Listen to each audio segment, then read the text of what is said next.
தூய மார்க்கு எழுதிய நற்செய்தியிலிருந்து வாசகம். அதிகாரம் 16, இறைவசனங்கள் 15 தொடக்கம் 20. அக்காலத்தில் இயேசு 11 தோன்றி அவர்களை நோக்கி, உலகெங்கும் சென்று படைப்பிற்கெல்லாம் நற்செய்தியை பறைசாற்றுங்கள். நம்பிக்கை கொண்டு திருமுழுக்கு பெறுவோர் மீட்பு பெறுவர், நம்பிக்கையற்றவரோ தண்டனை தீர்ப்பு பெறுவர். நம்பிக்கை கொண்டோர் பின்வரும் அரும் அடையாளங்களை செய்வர். அவர்கள் என் பெயரால் பேய்களை ஓட்டுவர், புதிய மொழிகளை பேசுவர், பாம்புகளை தம் கையால் பிடிப்பர், கொல்லும் நஞ்சை குடித்தாலும் அது அவர்களுக்கு தீங்கு இழைக்காது.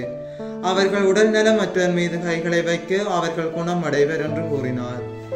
இவ்வாறு அவர்களோடு பேசிய பின்பு ஆண்டவர் இயேசு விண்ணேற்றம் அடைந்து கடவுளின் வலப்புறம் அமர்ந்தார். அவர்கள் புறப்பட்டு சென்று எங்கும் நற்செய்தியை பறைசாற்றினர். ஆண்டவரும் உடனிருந்து செயல்பட்டு நிகழ்ந்தரும் அடையாளங்களால் அவர்களுடைய வார்த்தையை உறுதிப்படுத்தினார். இது கிறிஸ்து வழங்கும் நற்செய்தி. கிறிஸ்துவே உமக்கு புகழ்.